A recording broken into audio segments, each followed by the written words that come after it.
Okay, this will be part 11 of Federalist number, part 12 of Federalist number 10.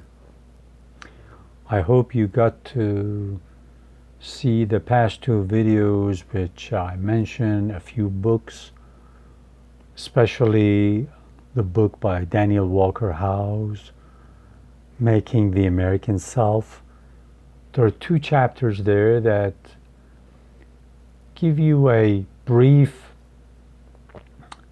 survey of the importance of Scottish Enlightenment on America's founders, and also talks about this concept of faculty, a word that might be very new to you. And I mentioned that faculty, if you want to kind of, if I were to give you a simple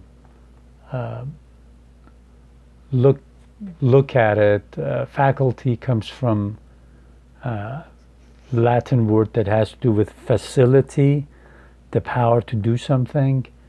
And at that time, they would look at the different faculties within human beings, and they would divide it up into different parts, like passions would be a part of it, reason and enlightenment would be a part of it.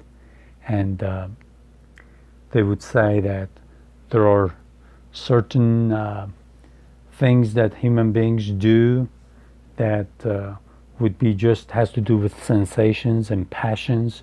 Sometimes they call it affections.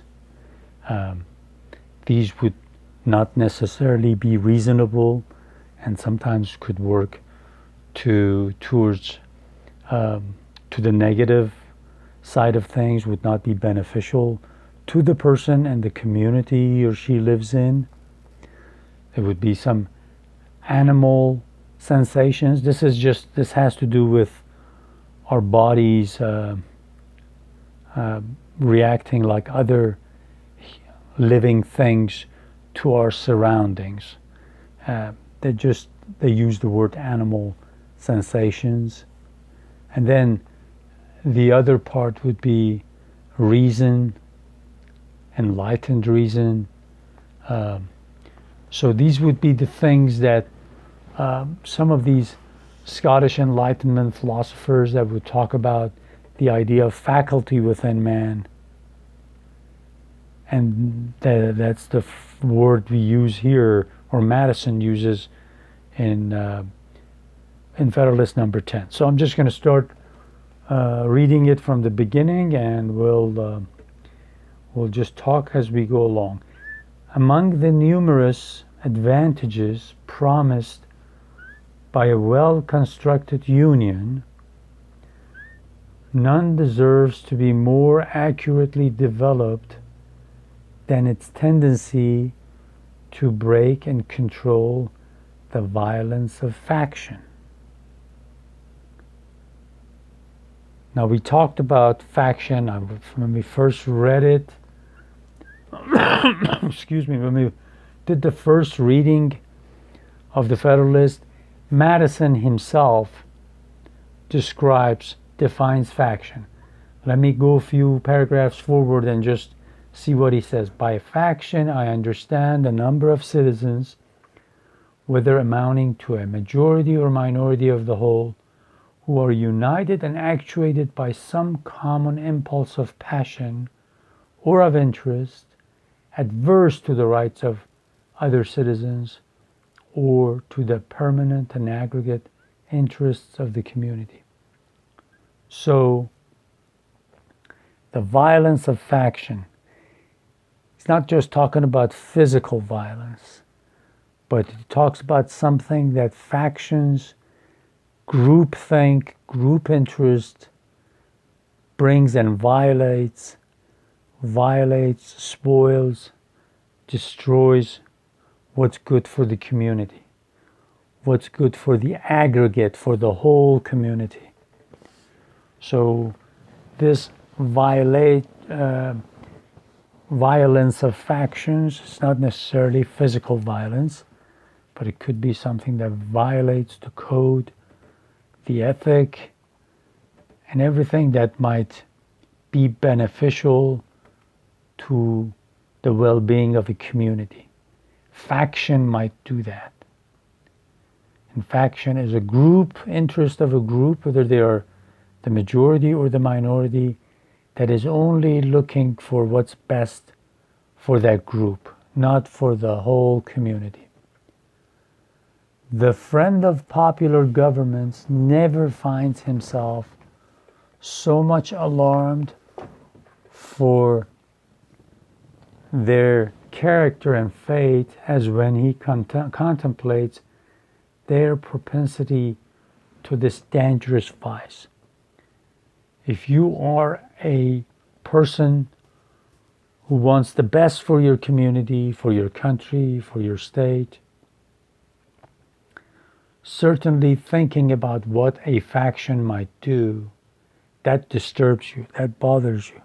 Because the faction is only looking after the interest of the group, not the larger community. But if you are a good citizen, a responsible citizen that knows what is best for the community as a whole would be best for you, you would be disturbed by seeing how faction works. He will not fail, therefore, to set a due value on any plan which, without violating the principles to which he is attached, provides a proper cure for it. So a well-meaning citizen wants to find a cure for this disease of faction, because that's the word he uses, cure. You find a cure for a disease. The faction that might violate every other principle. So if you're a well-meaning, well-rounded, caring citizen, you want to find a cure for this disease. The instability, injustice, and confusion introduced to the public councils have in truth been the mortal diseases under which popular governments have everywhere perished, as they continue to be the favorite and fruitful topics from which the adversaries to liberty derive their most specious declamations. So all the bad things that can happen when a faction takes over the government, the injustice, the confusion, the instability that they will bring, we have to be on the watch out for. And where he says these diseases which have come to popular governments everywhere and have perished, have destroyed these governments, he's mentioning indirectly to us, but he knows that actually the people who were reading these articles knew what he meant. He's talking about the state governments, the 13 state governments. We've already talked about this. When they would be controlled by a majority of the population, or sometimes even a minority, they would only do what that majority or the minority wanted. It wasn't something that was good for all of the United States. It might not have even been good for that state, but they would fall under the influence of that faction, that group, and would do things that would be harmful to their state, both in the short term and in the long term. So he's saying we've got to find a cure for this disease of faction that can take over a state government and make it do something that is definitely not good for that state government. So we are here with this Constitution to provide a solution to cure this disease. We've talked about it like the state of Rhode Island, the very small state right up here, okay? One of the two smallest states as far as size goes.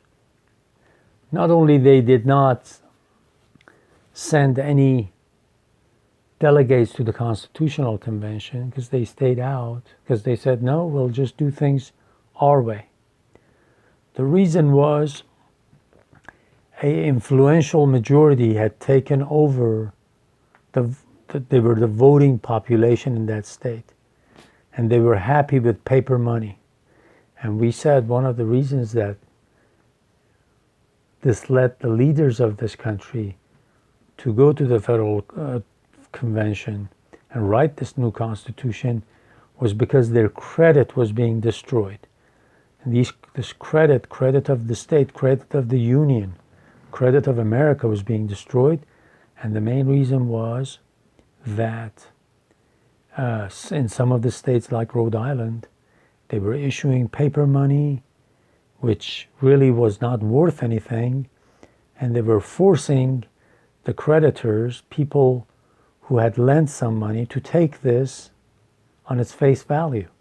So in other words, they were forcing the people who had lent some money to take the money which was maybe a fifth of the value of what they had lent out.